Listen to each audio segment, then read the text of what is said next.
हरिहंत सिद्ध सूरी उपाध्याय साधु सर्व अर्थ के प्रकाशी मांगे उपकारी है। तिनको स्वरूप जान रागते भई जो भक्ति काय को नवाई स्तुति को जारी है। धन्य धन्य तिन ही थे काज सब आज भय कर जोड़े बारे बारे वंदना हमारी है। मंगल कल्याण सुख सो हम चाहते हैं। ओ मेरी ऐसी दशा जैसी तुम्हारी है। ओ मेरी ऐसी दशा जैसी तुम्हारी है। ओ मेरी ऐसी दशा जैसी तुम्हारी है। क्षत्र चूड़ामणि नामक यह ग्रंथ और जीवनधर स्वामी वैराग्य में चिंतन करते हुए अनंत सुख स्वरूप ऐसे आत्म तत्व के अनुभव रूप अंतरंग प्रमाण की चर्चा यहाँ कर चुके थे और अब आगे लोक अनुप्रेक्षा के चिंतन से हम चर्चा को और आगे बढ़ाने वाले हैं। देखिए 70 नंबर का यह श्लोक है लोक अनुप्रेक्षा, जिसमें जीवनधर स्वामी क्या चिंतन कर रहे हैं। प्रसारितांगी घृणालोक कटिनिक्षिप्त पाणिना तुल्य है पुंसोर्ध मध्यार्धो विभाग त्रिमरुत्य। हे आत्मन, ऊर्ध्वलोक, मध्यलोक और अधोलोक ये 3 विभाग हैं जिसके ऐसा माने लोक का चिंतन कर रहे हैं।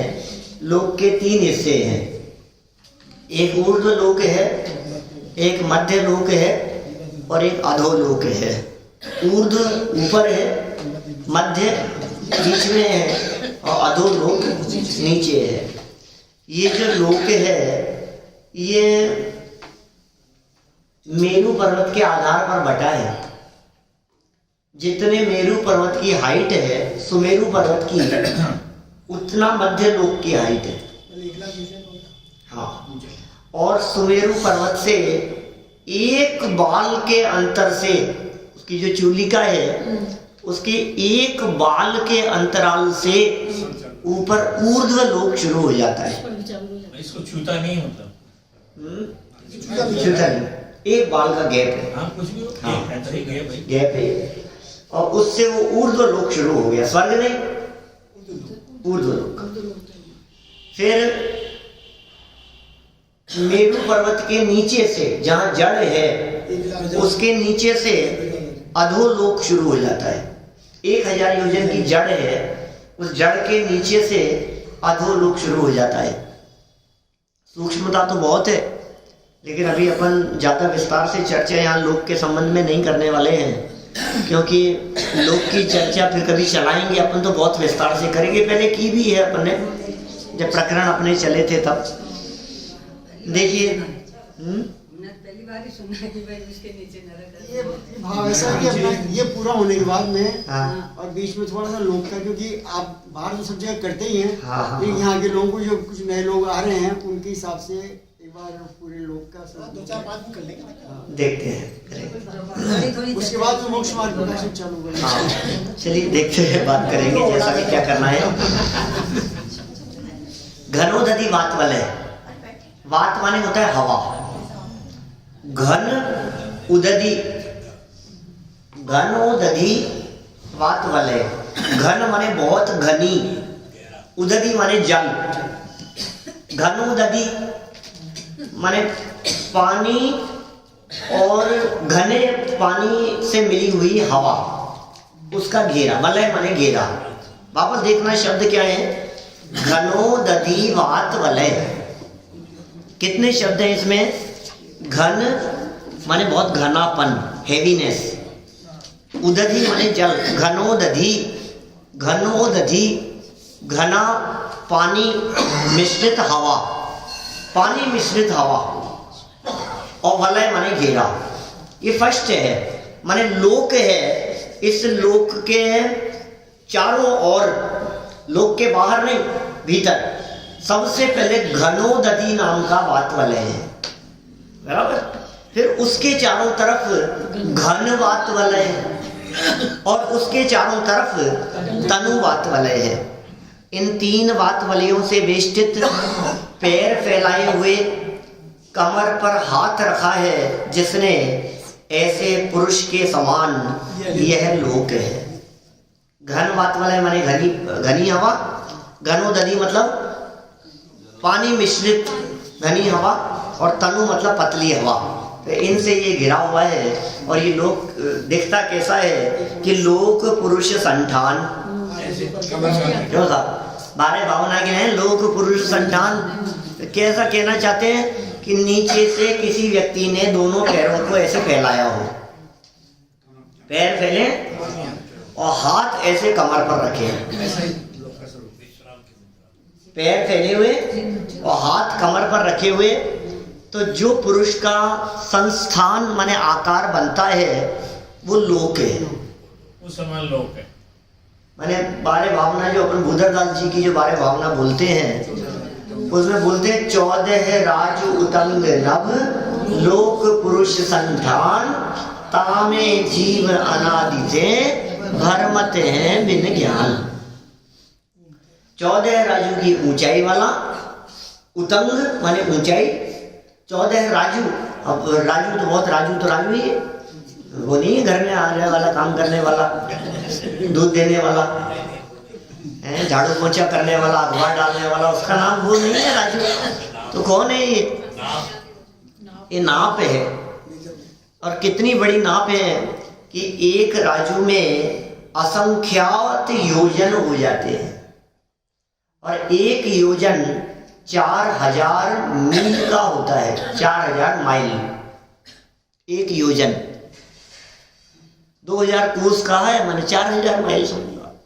अब उसको किलोमीटर मत बनाओ, क्योंकि फिर वो राउंड फिगर में लेना पड़ता है, 6000 किलोमीटर कहना पड़ता है, लेकिन वो 6400 समथिंग के आसपास कुछ आएगा। खैर इतना बड़ा लोक है और पुरुषाकार है, और अनादि काल से ये जीव इस पुरुषाकार लोक में परिभ्रमण कर रहा है।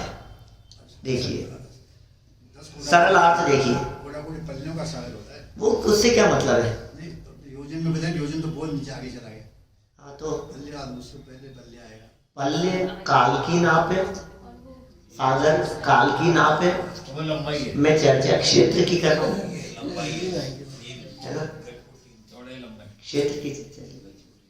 देखिए सरल अर्थ, यह षट द्रव्यमयी लोक दोनों पैरों को फैलाए तथा कमर पर हाथ रखे हुए पुरुष के आकार के समान है। इस लोक के ऊर्ध्वलोक, मध्यलोक और पाताल अधोलोक, ये 3 भेद हैं।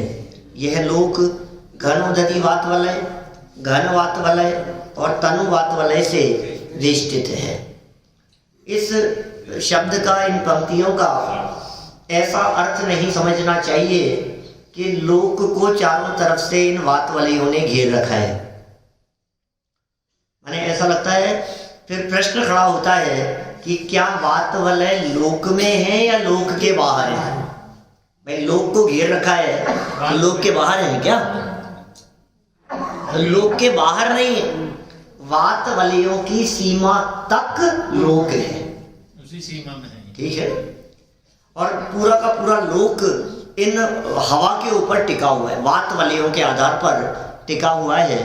ये जो हवा है, ये हवा स्थिर स्वभाव वाली है, ठोस है, घन है, और अपने ऊपर इस संपूर्ण लोक को बांधे रखने में, टिकाए रखने में समर्थ है। 7 राजू नीचे है, 7 ऊपर है। हाँ, हम जहाँ बैठे हुए हैं यहाँ से 7 राजू नीचे है अधोलोक, और 7 राजू ऊपर है ऊर्ध्वलोक। बीच में मध्य लोक की जो ऊंचाई कही है 1,00,000 योजन, 1,40,000 योजन, उसे उसमें ही शामिल कर लिया जाता है, ऊर्ध्वलोक में ही शामिल कर लेते हैं, 7 राजू में ही। अब देखिए ये तो कोई विशेष बात नहीं है, तो आकार का चिंतन किया, इतना बड़ा आकार है। अब इस लोक के चिंतन के संबंध में आगे क्या विचार करते हैं। 71 नंबर का श्लोक थोड़ा सा फास्ट लेते हैं। अब तो प्रयोजनभूत बात तो अब आएगी। वास्तव में क्षेत्र की चर्चा कोई प्रयोजनभूत नहीं है, जानकारी है वो तो ज्ञान है, ज्ञान का ये मात्र है। ज्ञान का विषय बन गया तो बन गया, कहाँ क्या क्या है ये तो जान लिया आपने, लेकिन वो जान करके कुछ अपने रागाधिक मंद हुए के नहीं, कुछ कषाएं मंद हुई के नहीं, कुछ कषाएं मंद होकर के स्वभाव सम्मुख होने की प्रेरणा मिली या नहीं। यदि ना मिली हो तो फिर ये त्रिलोकादिक के ज्ञान ये इससे अपने आप को महान समझता है। टोडरमल जी जीव अजीव तत्व संबंधी भूल में पेज नंबर 225 पर इस तरह की बात कहते हैं। गुणस्थान आदिक, गुणस्थान मार्गणादिक और त्रिलोकादिक के ज्ञान को उपादेय ठहराता है, उपयोगी समझता है, उनके अभ्यास में अपना उपयोग लगाता है, किंतु वीतराग दशा और भेद विज्ञान होने के कारणभूत विषय को नहीं पहचानता। बहुत मार्मिक लाइनें हैं। अभी वहाँ 3 दिन बहुत सुंदर पूरे मोक्ष मार्ग प्रकाशक के ऊपर विविध विषयों के ऊपर कारंजा में विद्वत संगोष्ठी हुई, बहुत आनंददायक कार्यक्रम रहा वहाँ। देखिए प्रयोजन की बात करते हैं, पंडित जी साहब सिखाते हैं यहाँ, जन्म मृत्यो पदेरात्म न संख्यात प्रदेश के लोके नायम प्रदेशोस्ति यस्मिन्नाधूर नंदशः। क्या कह रहे हैं, हे आत्मन, जन्म मरण के स्थान स्वरूप असंख्यात प्रदेश रूप इस लोक में ऐसा कोई भी प्रदेश नहीं है जिस प्रदेश में तू अनंत बार न जन्मा मरा हो। ये है भाई साहब वैराग्य की बात, ये है बात विचार करने की। अनादि काल से लेकर आज तक हम जन्म मरण करते रहे, और जन्म मरण करते हुए हमने कभी अपने आत्म स्वरूप को नहीं जाना, दुख उठाया। भरमत है बिन ज्ञान 14 राजूतंग नव लोक पुरुष संठान तामे जीव अनादि से, अनादि काल से ये जीव भ्रमण कर रहा है, परिभ्रमण कर रहा है। कि कैसे परिभ्रमण कर रहा है, बिन ज्ञान ना समझी में, समझ ही यदि हो जाती। चिंतन तो करता है ना धीरे, करता है ना चिंतन, लेकिन किसका चिंतन करता है, इसने मेरा बिगाड़ दिया। नहीं जो भव्य जीव करते थे ना स्वचिंतन, जो स्वचिंतन करते हैं उनका संसार में रुलना मिट जाता है। चिंतन से आगे बढ़ते हुए, चिंतन पूर्व भूमिका है, चिंतन प्रारंभिक भूमिका है, और उस स्वचिंतन से आगे बढ़ते बढ़ते जब स्वरूप लीनता हो जाती है स्वनिर्णय पूर्वक, तो मोक्ष मार्ग प्रकट हो जाता है। फिर लोक में नहीं रहते, लोक के शिखर पे विराजमान होते हैं। अभी तो हमारी बात बतला रहे हैं कि भाई तुझे जो क्षेत्र संबंधी आकर्षण दिखाई देता है, तुझे जो लगता है चलो वहाँ घूम लो, चलो वहाँ चले आए, है वहाँ का प्रोग्राम, यहाँ का प्रोग्राम, इधर अच्छा लगता है, वो जगह अच्छी लगती है। ये कह रहे हैं दुनिया में ऐसी कौन सी जगह है जिस जगह पर तेरा जन्म मरण नहीं हुआ। ऐसा कोई खाली स्थान नहीं, कोई खाली स्थान नहीं, सब जगह पर जन्म लिया है, जन्म लिया है। ऐसा कहते हैं हमारे जुगल जी बाबू जी, तो देवशास्त्र गुरु पूजन में, भवन में जीवर घूम चुका, कण कण को जी भर भर देखा। सुनी के लाइनें कभी सुनी? भवन में कैसे कैसे घूमे सा, जी भर मन भर गया क्या आपका? सही सही बतलाओ, मन भर गया क्या आपका? अभी तो मन में है, एक बार तो वहां तो जाइए पर एक बार और, एक बार शिखर जी की वंदना और कराएं, बस अब पता नहीं फिर आगे का भरोसा नहीं है। एक बार बंदे जो कोई, एक बार कश्मीर गए क्या? कश्मीर नहीं गए आप? अरे क्या हिंदुस्तान में रहते हो यार, धरती का स्वर्ग है कश्मीर। एक बार तो देखना चाहिए, एक बार तो जाना चाहिए, एक बार तो परदेश जाकर के देखना चाहिए। अरे क्या देखना है, जी भर के कह रहे हैं, जी भर के। हमारा मन नहीं भरता है, ये मन का स्वरूप भी इसी तरह का है। जी भर, जी क्या चीज है? जी माने मन। पुरानी भाषा जी नहीं लग रहा, जी मतलब क्या है? अभी इतनी जल्दी क्यों जा रही? जी कौन भरो? हाँ, जी कौन भर, जी भरने का मतलब मन भरना, मन नहीं भरना। किससे मन नहीं भरा तुम्हारा? देखो कितने लड्डू खाए, मन नहीं भरता हमारा। डोसे की खाने से मन थोड़ी ना भरता है, पेट भर जाता है। मन क्या? नहीं भरता, मन नहीं भरता। मन कह रहा है और पेट कह रहा है बस यार। फिर मन करता है एक और खा ले यार, फिर कब बनेंगे?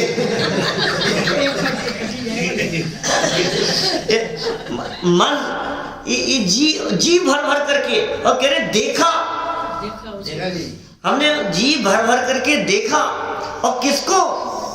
कण कण को। ये गजब कर दिया उन्होंने, कण कण को जी भर भर करके देखा। ऐसा भी कभी होता है क्या दीपेश जी? कभी ऐसा हुआ है अपने इसका कण कण देखा क्या आपने? इसका इस पलासने का इस कण को देखा क्या? आप जहाँ बैठे हैं मास्टर साहब, आपने इसका कण देखा नीचे, जहाँ कौन सी जगह है, उस जगह को इतना बारीकी से, उस कॉर्नर को देखा क्या? जैन साहब कितने साल हो गए आपको आते हुए? उस कॉर्नर को देखा आपने? नीचे उसको जी भर के देखा? यहाँ आते हुए भी नहीं देखा। तो फिर कैसे कह रहे हैं? झूठ बोल रहे हैं क्या? मैं कहता हूँ इसका विश्लेषण करते हुए, ये जो बात यहाँ कही है वादीप सिंह आचार्य देव ने, इस बात के आधार पर कि भाई कोई व्यक्ति सात्विक तुमसे ये कहे कि तुमने हवा महल देखा है क्या, तुमने अल्बर्ट हॉल देखा है क्या, तुम जयपुर घूमे हो क्या, तो क्या कहोगे? बोलो। बंबई कभी गए और किसी व्यक्ति ने तुमसे पूछा आप कभी जयपुर देखा तुमने कभी? क्या बात करता है, जयपुर में तो जन्म हुआ है मेरा। आप क्या कहेंगे? जयपुर की बात कर रहे हो? कभी जौहरी बाजार? अरे जौहरी बाजार में तो घर है मेरा, जौहरी बाजार में तो पैदा हुआ हूं मैं। क्या बात कर रहे हो तुम? जौहरी बाजार में देखने की बात कर रहे हो आप? माने जो हमारी जन्म स्थली रही हो, उससे ज्यादा परिचित जगह कोई और नहीं होती। क्या था? जी भर के देखने का मतलब है अत्यंत निकटता से देखा है। जहां वहां पैदा हुआ हूं मैं, तो ये कह रहे हैं इस पूरे 3 लोक में कोई प्रदेश ऐसा नहीं है भाई जिस प्रदेश को पर तेरा जन्म और मरण ना हुआ हो।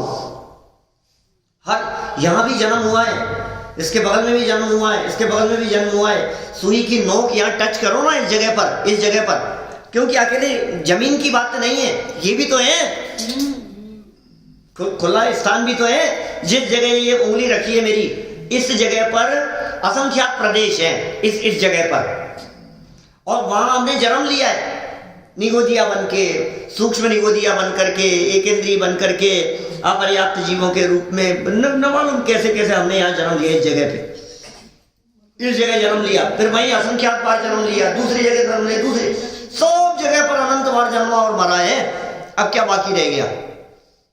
ये क्या कहना क्या चाहते हैं? देखो आप वापस देखो एक बार इनको अन्वय अर्थ की पंक्तियों को। हे आत्मन जन्म मरण के स्थान स्वरूप असंख्योत प्रदेश रूप इस लोक में ऐसा कोई भी प्रदेश नहीं है। मध्य प्रदेश में गए क्या? कोई प्रदेश ऐसा नहीं है जिस प्रदेश में तू, हे आत्मन तू, माने मैं, तू को क्या लगाना? मैं अनंत बार न जन्मा मरा हूं, हर जगह पर जन्मा और मरा हूं मैं। हे सरलार्थ देखो, हे आत्मन जन्म और मृत्यु के स्थान स्वरूप इस लोक में ऐसा एक भी प्रदेश शेष नहीं है जिस प्रदेश में तुमने जन्म नहीं लिया हो और मरण भी नहीं किया हो। जन्म भी और मरण भी। क्षेत्र परावर्तन की चर्चा की थी हमने, बहुत दिनों तक चर्चा चली थी एक परावर्तन के संदर्भ में। बाहर वहां बैठ करके होता था व्याख्यान, कार्तिक अनुप्रेक्षा पढ़ते समय जो प्रकरण आए थे अरे आप कल्पना करो ये क्षेत्र परावर्तन कितना बड़ा है। पंच परावर्तनों पर है वैसे मेरे प्रवचन, उसमें यूट्यूब पर है, मंगलायतन में लिए थे शायद 3 प्रवचन है, 3 प्रवचनों में पंच परावर्तन की चर्चा की थी। यहाँ तो कोई काफी दिन चला, मैंने 15 दिन से ज्यादा चला, कार्तिक अनुप्रेक्षा में बहुत दिनों तक चलाया है। अपने को लगता है कैसे होगा, उनको पूरा करना आसान काम नहीं है। अभी तो क्रम से पूरा करने की कहते हैं, ये तो पूरा ही नहीं होता। आप सोचो इस हॉल में जितने ये मार्बल के चौके लगे हुए हैं, इन सब चौकों पर आपको यहां से खड़े रह करके कहा जाए कि तुम बॉल उछालो, और बॉल उछल करके यहां से फेंकने पर जिस चौके पर गिर जावे, हम मान लेंगे कि उस चौके पर आपका जन्म हो गया। बॉल गिरना माने वहां जन्म हो गया। दोबारा उछालो तो दूसरे चौके पर जन्म हो गया। तीसरी बार उछालो, जहां गिरेगी वहां जन्म हो गया। अब मैं आपसे पूछता हूं, मान लीजिए यहाँ 100 टाइल्स बिछी हुई है, सिर्फ 100, कितनी बार बॉल उछालेंगे कि वो 100 बार 100 चौके कवर हो जाएंगे? 100 बार हो जाएगी ना, हजारों बार में। एक बार उछाली तो एक कवर हो गया, गजब, एक पे टिक लग गया। देखो फटाफट, दूसरे 10 बार उछाली आपने, 10 कवर हो गए। कि सुनो दोबारा गिरती रहेगी, और हो सकता है हजारों लाखों बार में भी कोई ऐसे रह जाए जो कवर नहीं हो पाए। ये तो तब कह रहा हूं मैं जब आप बुद्धि पूर्वक डालो, और बिना बुद्धि के आपको कहे मुंह करो इधर और अब उछालो पीछे, क्या बोलो? फिर इन 100 को कवर करने में कितनी बार? ऐसे ही असंख्यात प्रदेश हैं, इन असंख्यात प्रदेशों पर जन्म लेने में अनंत बार जन्म लिया है इसने, जन्मा और मरा है, पर सुख नहीं बस दुख पाया, मोह मोहित जीव ने। योगेंद्र देव योगसार में कहते हैं। देखिए आगे बढ़ते हैं अपन, इसी विषय को और आगे बढ़ाते हैं। मेरी तो भावना है जितना जल्दी खत्म हो ये, मैं तो आजकल पता नहीं कि मैं बार बार सोचता रहता हूँ कि ये कब पूरा हो ये। देखो, सत्य ज्ञाने पुनश्चात्मन पूर्ववत् संसरिष्यसि, कारणे जृंभमाणे भी नहीं कार्य परीक्षय। हे आत्मन, मिथ्या ज्ञान के होने पर तू पहले की तरह फिर संसार में घूमेगा। ओ भूल गया तू, अतीत को भूल गया, पिछले जो जन्म मरण किए तूने उसको भूल गया। तूने कश्मीर में भी जन्म लिया और तूने पेरिस में भी जन्म लिया, तूने हिंदुस्तान के कोने कोने में जन्म लिया, तूने प्रदेश दिखाई देते हैं उनके प्रदेश पर जन्म लिया। अरे विदेश क्षेत्र का कोई ऐसा हिस्सा नहीं है जहाँ जाकर के हमने जन्म नहीं लिया हो। स्वर्गों में कोई ऐसी जगह नहीं है जहाँ जन्म मरण न किया हो। नरकों में जाकर दुख भी अनंत बार भोगे तो स्वर्गों में जाकर के भोग भी अनंत बार भोगे। मैं चक्री पद पाए निरंतर भोगे भोग घनेरे, तो भी तनिक भय नहीं पूर्ण भोग मनोरथ मेरे। क्या तनिक भी मेरे भोग मनोरथ, ये इच्छाएं आकांक्षाएं कभी तृप्ति नहीं हुई, कभी शांति नहीं मिली, कभी चैन नहीं मिला, कभी सुख नहीं मिला। मैंने कभी विचार नहीं किया इसके बारे में गहराई से। भाई एक बार गंभीरता से बैठ करके विचार करो, शांत चित्त होकर के कर विचार तो पाम, ऐसा कहते हैं। विचार करेगा तो कुछ प्राप्त करेगा, तो विचार तो कर। अब किधर दौड़ता हुआ दिखाई देता है? उच्छिष्ट भोजी शब्द के प्रयोग किए हैं विद्वानों ने, आचार्यों ने। तू भोग करके त्यागी हुई को पुनः भोगता है। अनंत बार जिस भोग सामग्री को ग्रहण करके तूने छोड़ा है, पुनः पुनः तुझे भोगने का विकल्प आता है। तेरी बुद्धि को क्या हो गया है? वमन किए हुए को दोबारा चाटने जैसी स्थिति बताते हैं। ये तो क्या कर रहा है? और यदि तो अब भी नहीं संभला इस अतीत का विचार करके, तो ये कहते हैं भाई तू फिर रुलेगा, तू फिर भ्रमेगा, तू फिर दर दर की ठोकरें खाएगा। मुझे फिर दिखाई दे रहा है, एक बार देखा ना और तू नहीं संभला, तेरे फिर दोबारा होगा। 2 बार हुआ कि फिर नहीं संभला तू, अभी तो और रुलेगा तू, अभी तो और रोएगा तू।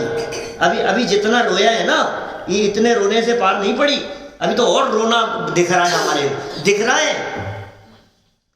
तेरे लक्षणों को देख करके इस बात का अंदाजा लगाया जा रहा है कि तेरा भविष्य कैसा है।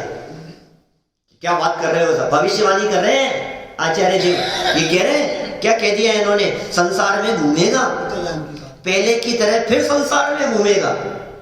साहब आपसे मेरी क्या दुश्मनी है, मेरा क्यों बुरा चाहते हो आप, मेरे बारे में आप क्यों इस तरह के आप शब्द बोलते हो, मेरे बारे में अच्छे शब्द नहीं बोल सकते हो क्या आप? कि भाई हम अच्छे शब्द तो बोल सकते हैं लेकिन तेरे काम अच्छे नहीं दिखाई दे रहे, हम क्या बताएं, ये लक्षण अच्छे नहीं दिखाई दे रहे। इन लक्षणों को देख करके हमें तेरा भविष्य दिखाई दे रहा है, हमें फ्यूचर दिखाई दे रहा है, हमें ये होनहार दिखाई दे रही है, क्या होने वाला है वो स्पष्ट दिखाई देने लगा है। सूर्य उगने के पहले ही वो लालिमा दिखने लगती है, वो दिखाई देने लगती है। अब ये होने वाला है, लालिमा को देख करके कोई भी व्यक्ति ये कह सकता है कि अब सूर्य उगने वाला है, सूर्य उदित होने वाला है। हम ये देख करके कह सकते हैं यहाँ, क्योंकि तेरे को इतना जन्म मरण हुआ, तूने इतना संसार परिभ्रमण किया, चतुर्गति में दुख उठाए, और फिर जब दुख उठा रहा था तब तो रो रहा था, और आज क्या हुआ, आज भूल गया उसको। जब थोड़ी सी अनुकूलताएं मिली तो फिर भूल गया। वो बातें याद थोड़ी ना रहती है, पुरानी बातें। देखो गाड़ियां दौड़ाता है, बाइक दौड़ाते हैं, लड़के लोग दौड़ाते रहते हैं ना, 20-22 साल के ऐसे सब दौड़ाते हैं इतना तेजी से कि अपन देखो तो आज तक कभी ऐसा नहीं हुआ होगा कि उनके बारे में किसी ने अच्छे शब्द बोले हों। वो जिनके बगल से निकलते हैं पीछे से लोग यही कहते हैं, ये क्या कर रहा है, मरेगा नहीं। बोलो साहब, आपने भी बोले होंगे कभी ऐसे शब्द, दिख रही है ये हालत, बोलो मरेगा ये। अच्छा अब सुनो, अभी भी आए जब ना एक लड़का इतनी स्पीडली बाइक से गिर के गया, अभी भी बोल के आया, मरेगा ये कैसे चला रहा है, मरेगा। अब लक्षण दिख रहे हैं ना आपको। और वो 2-5 बार चलाई उसने, 10 बार चलाई तो हौसला बढ़, अरे ऐसे कोई गिरते हैं क्या, ऐसे कोई गिरते हैं क्या, बेटा तू गिरेगा तो फिर उठने लायक नहीं रहेगा क्या, तो ये पता नहीं है। अब वो गिर गया, समझना बात, गिर गया, फ्रैक्चर हो गया, हाथ पांव टूटे, महीना 2 महीना खराब हो गया, ठीक है, टंगे रहे, हाथ पांव लटके रहे। अब उस बात को हुए फिर 2-4-6 महीने निकल गए, साल भर निकल गया, अब क्या करता है, फिर दौड़ाता है, अब फिर भूल गया, अरे नहीं थोड़ा समझ करके ऐसा छोड़ेगा कोई, उसको याद दिलाए बार बार में। ये आचार्य देव याद दिला रहे हैं हमारे को बार बार में, भाई तू समल नादान, ये भव बीता जाए रे, ये भव बीतता चला जा रहा है, ये अवसर बीता जाए, निकल रहा है ये अवसर के निकल जाने के बाद फिर मौका नहीं मिलेगा। नहीं कोई बात नहीं, हमने तो ऐसी बातें सुनी है, बीती ताही विसार दे, नहीं अब वो नहीं पता मुझे मैंने इतना पता है पिछली बातों को भूल, आगे की सुध ले तब तो समझदार हो गया, आगे की सुध ले ली तब तो समझदार हो गया, लेकिन पिछली बातों को भूलकर दोबारा वही काम करे जो पीछे किए थे, तो बोले तेरे को तो ये कह रहे हैं, भविष्यवाणी कर रहे हैं यहाँ, मैं क्या करूं साहब। ये वादीप सिंह आचार्य देव के माध्यम से पढ़ रहा हूं, ये भविष्यवाणी, ये क्या है, ये क्या कह रहे हैं, निश्चय से अत्र नीति है, ये नीति कह रहे हैं। अरे गजब, नीति का श्लोक है ये उसके बारे में चिंतन नहीं है, ये तो नीति है। क्या नीति है, निश्चय से कारण के वर्तमान रहने पर क्या कार्य नष्ट हो जाता है, अर्थात कार्य कदापि नष्ट नहीं होता। बोलो, जिस कारण के होने पर जो कार्य देखा गया, समझना क्या कह रहे, किसी कारण के, किसी वजह से कोई कार्य देखा गया, बराबर। जैसे समझो गैस जल रही है और उसके ऊपर रखा गया दूध उबल रहा है, उबल रहा है, बराबर। कारण है गैस, उसके ऊपर रखा हुआ दूध, वो कार्य है, बराबर। अब ये सोचे कि भाई ये दूध उबल रहा है, रोको इसको, रोको इसको, तो कैसे रोकूं, फूंक मार रहा है, हाथ लगा रहा है, ऊपर से उसके वो प्लेट रखने की कोशिश कर रहा है, रुक जा रुक जा, अरे उल्टी उल्टी गैर कर रहे हैं। और वो दूध निकले जा रहा है और ये कोशिश किए जा रहा है कैसे रोकूं इसको। ये सुन भाई, तुझे उस कारण के रहते हुए ये कार्य रोका नहीं जा सकेगा। यदि तुझे इस कार्य को रोकना है तो तुझे कारण को रोकना पड़ेगा, अदरवाइज जो दूध निकलने वाला काम हो रहा है ये निकलता ही जाएगा। कारण बदलो, कारण की तरफ ध्यान दो। ये कार्य तो देखता है, नहीं अब नहीं होगा, अब कह रहा हूं ना, अब आगे नहीं उभरेगा। अरे भाई तूने कारण मिटा दिया क्या? कारण की तरफ ध्यान देना पड़ेगा। सब जगह पर लागू होती है, पूरे दुनिया भर में लगा करके देख लो आप ये चीज, सिद्धांत है ना, सिद्धांत है ये। कारण के अनुसार कार्य होता है, कार्य बदलने से कार्य नहीं बदलता। कारण की तरफ ध्यान देकर कारण बदलो, उसका कारण क्या था। जैसे वही जो कहते हैं ना, कुएं में से बिल्ली नहीं निकाली, वो कारण है। गंदे मलिन दुर्गंधित पानी के आने का कारण है ये। बिल्ली पड़ी है कुएं में और कितना पानी निकालो और गंदा आता जा रहा है, अब क्या करोगे बोलो। बिल्ली को निकालना कि नहीं अब अच्छा आएगा, अब अच्छा आएगा, अब तुम घर खराब मत बोलो हमारे लिए, क्या अब तुम चिंता मत करो, अब देखना आज सारा पानी निकाल दिया, अब कल देखना, कल निश्चित रूप से अच्छा आएगा। कि मूर्ख पहले ये बता कि तेरे जिस कारण से खराब आ रहा था तूने उस कारण को मिटाया कि नहीं? पता ही नहीं है उसको। उसको मिटा, वो मिटाएगा तो फिर सुधरेगा। कितने सुंदर बात, क्या नीति है ये नीति कह रहे हैं यहाँ पर। ऐसी नीतियां लिखी हैं, सच में ऐसा है, ये पूरा का पूरा ग्रंथ नीतियां हैं ऐसी। कभी कभी तो ऐसा मन करता है कि ये इसकी टीका लिखी जाए इस तरह से, एक दोबारा चलाई है। हाँ, दोबारा तो क्या चलेगा, लेकिन ये ऐसी नीतियां हैं, नीतियां निकाल करके उनकी व्याख्याएं लिखी जाए, उसको खोल करके बताया जाए, उसका विश्लेषण किया जाए, जीवन सुधार के लिए है। देखो क्या कह रहे हैं यहाँ, हे आत्मन, आत्मज्ञान न होने से तुम इस दुखमय संसार में हमेशा की तरह परिभ्रमण करते ही रहोगे। वे निज आत्म ज्ञान बिना सुख लेश न पायो। बोलो, आत्मज्ञान के बिना कहीं भी चले जाए, ज्ञान नहीं था तो जहां जाएगा, बुद्धि नहीं है ना, यदि मंद बुद्धि है तो कहीं भी चले जाए सब जगह पर दुखी पाएगा। सब मतलब यदि समझ नहीं है, समझदारी नहीं है, ज्ञान नहीं है, विवेक नहीं है, तो फिर कहीं भी खड़ा हो सब जगह पर तकलीफ पाएगा। और यदि समझदारी है तो कहीं भी खड़ा हो, स्वदेशे पूज्यते राजा, विद्वान सर्वत्र पूज्यते।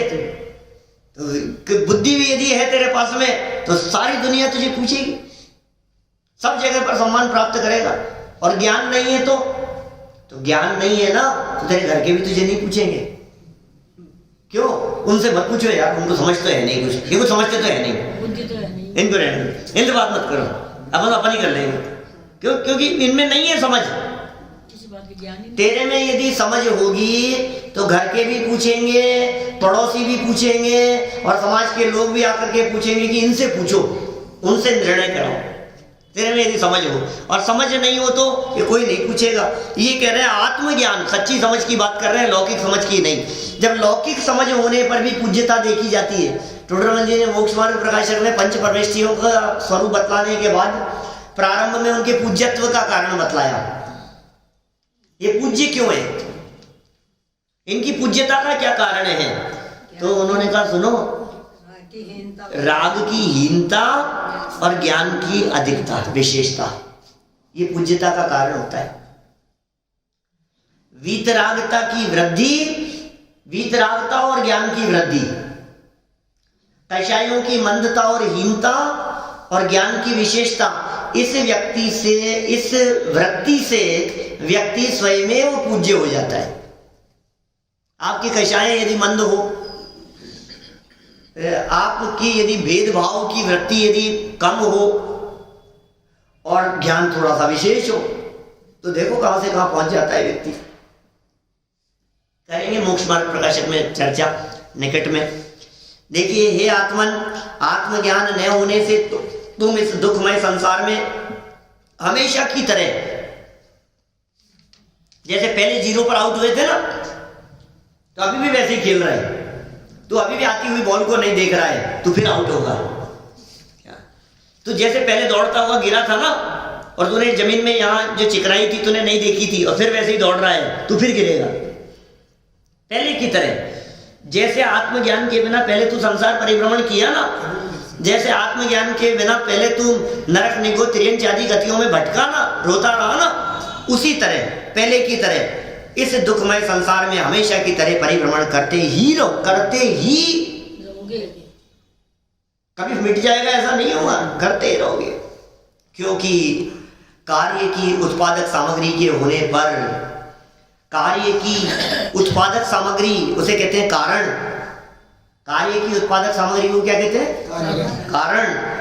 उसके होने पर कार्य का प्रादुर्भाव माने जन्म लेना, उत्पन्न होना अवश्य ही होता है।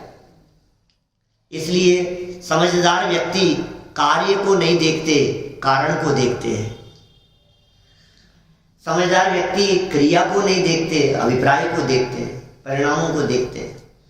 समझदार व्यक्ति अंतर से देखते हैं, ऊपर ऊपर से नहीं देखते। ये समझदारों के लक्षण है। आप कैसा देखते हैं किसी घटना को, उसकी तह में जाकर के बात करो, उसके अंतरंग से देखो, उसके मूल कारण को जाकर के पकड़ो, क्या कारण है। अतएव तुम आत्मज्ञान प्राप्त करने का प्रयत्न करो जिससे मुक्ति की प्राप्ति हो सके। आत्मज्ञान ही संसार का नाशक है। आत्मज्ञान ही संसार को नष्ट करने वाला है। आत्मज्ञान ही ज्ञान है, शेष सभी अज्ञान। देखिए एक और श्लोक, लोक भावना की चर्चा है, पूरी करें अपन। कितने सुंदर बातें कहते हैं ये सब, इसमें भी नीति बता रहे हैं। फिर यतस्व तत्व पश्यात्मन् भुक्त्वा मुग्धोचितं सुखम् चिरस्थायी अंधकारोपि प्रकाशे ही विनश्यति। हे आत्मन, मूढ़ पुरुषों के भोगने योग्य इंद्रिय सुख को छोड़कर तप करने में यत्न कर। ये क्या बात है। ये इंद्रिय सुख मूर्खों के भोगने योग्य है। मूढ़ शब्द, सज्जन लोग मूढ़ शब्द का प्रयोग करते हैं। मूढ़ शब्द का अर्थ होता है, डिक्शनरी में देखो तो मिलेगा मूर्ख। मूर्ख अच्छा नहीं लगता। और ये जो हे आत्मन है ना यहाँ अपना नाम लगाना मत भूलना। पिछले छंदों में जो अपन ने अपना नाम लगाया था हे आत्मन की जगह, ये कह रहे हे आत्मन, मूढ़ पुरुषों के, हे संजीव, मूर्ख लोगों की तरह भोगने योग्य इंद्रिय सुख को छोड़, उसको छोड़। ये ग्रहण करने योग्य नहीं है, ये करने योग्य नहीं है कि साहब ये छोड़ दूंगा तो करूंगा क्या, कि तप करने में यत्न कर, तप करने का प्रयत्न कर। देखिए नीति कह रहे हैं नीचे, अत्र नीति है निश्चय से प्रकाश होने पर चिरकाल से स्थित अंधकार भी नष्ट हो जाता है। कुछ याद आता है क्या, कोई श्लोक, भक्तामृत श्लोक याद आता है? क्या है? आस्तां तमस्त वनमस्त समस्त दोषम् त्वत्संकथापि जगतां दुरितानि हन्ति दूरे सहस्रकिरणे कुरुते प्रभैव पद्माकरेषु जलजा। दूसरा त्वत्संस्तवेन भवसन्तति सन्निबद्धम् पापं क्षणाक्षयमुपैति शरीरभाजाम् आक्रान्तलोकमलिनीलमशेषवाशु सूर्यांशु भिन्न मंधकार। शार्वरम अंधकारम, शार्वर माने रात्रि, रात्रि के अंधकार को सूर्यांशु भिन्नमेव, सूर्यांशु, सूर्य की किरण पड़ने मात्र से, सूर्य की किरण मात्र उस रात्रि भर से व्याप्त अंधकार को जिस तरह से दूर कर देने में समर्थ होती है, इसी तरह से हे जिनेंद्र देव आदिनाथ भगवान आपकी स्तुति से जन्म जन्मांतरों के पाप वो कट जाते हैं, दूर हो जाते हैं। तुम काम तो करो। अरे साहब बहुत पाप किए हैं, अरे साहब मेरे साथ तो क्या क्या हुआ है मैं बता नहीं सकता। तो जब नहीं बता सकता तो क्यों बताने की चेष्टा क्यों विकल्प कर रहा है? मत कर, जाने दे उसको, खत्म कर उस बात को, हो गई वो बात खत्म। अब ये कह रहे हैं कि तू उस पुराने रोने को रोता रहेगा तो आगे कैसे बढ़ेगा? रोना बंद कर। कहते ना आगे की सुध ले, जो बात कही थी अपन ने कि आगे के बारे में विचार कर, पुरानी बातों का विचार करना बंद कर दे। ये साहब ये लोक अनुप्रेक्षा के चिंतन से तो मैं बहुत विचलित हो गया हूँ। अरे मैंने कैसे ये क्या क्या काम किए, कैसे दुख उठाए हमने, संसार में परिभ्रमण करते रहे। मत करो चर्चा, ये बात मत करो, ये बातें करने योग्य नहीं है। उजाला करो। देखो पढ़ते हैं आगे अपन क्या कह रहे हैं यहाँ, सरल अर्थ। इसलिए हे आत्मन, मूर्ख जनों को भोगने योग्य, मूर्ख लोगों को भोगने योग्य सुखाभास, इंद्रिय जन्य सुख, इंद्रियों का सारा सुख, लड्डू पेड़े भोगना, स्पर्शन इंद्रिय का सुख, स्त्री जन्य सुख, रजाई जन्य सुख, स्पर्शन इंद्रिय जन्य सुख, हीटर लगा करके जो बैठा है ठंड में ठिठुरते हुए जो तेरे को सुख दिखाई दे रहा है, ये सारे सुख घ्राणेन्द्रिय संबंधी, चक्षु इंद्रिय संबंधी, टीवी के सामने, मोबाइल के सामने, कर्णेन्द्रिय संबंधी, म्यूजिक धुन सुनने संबंधी, जो कर्ण प्रिय लग रहा है तुझे, ये सारे सुख सुख नहीं है।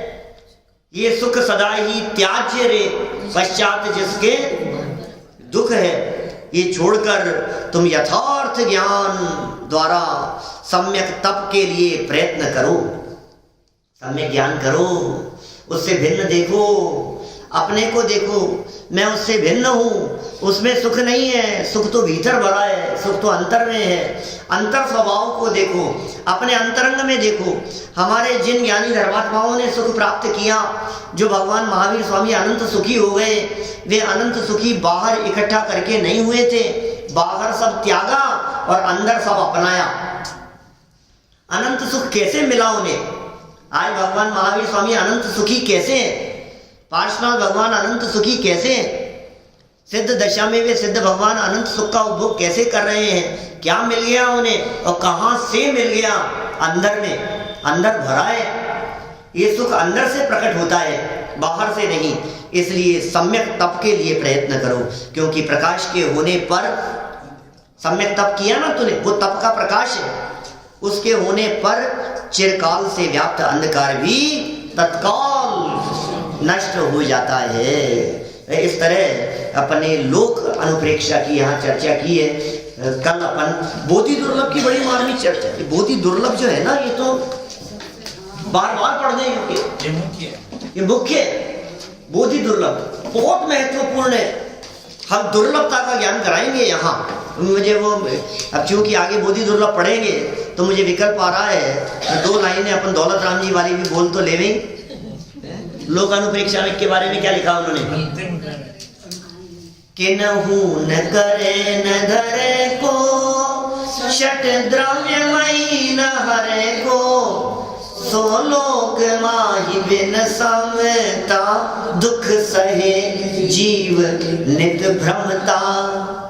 ऐसे लोक में, जिस लोक को किसी ने किया नहीं है, जिस लोक को किसी ने बनाया नहीं है, जिस लोक की कोई रक्षा करने वाला नहीं है, यह लोक अनादि अनंत ध्रुव शाश्वत है।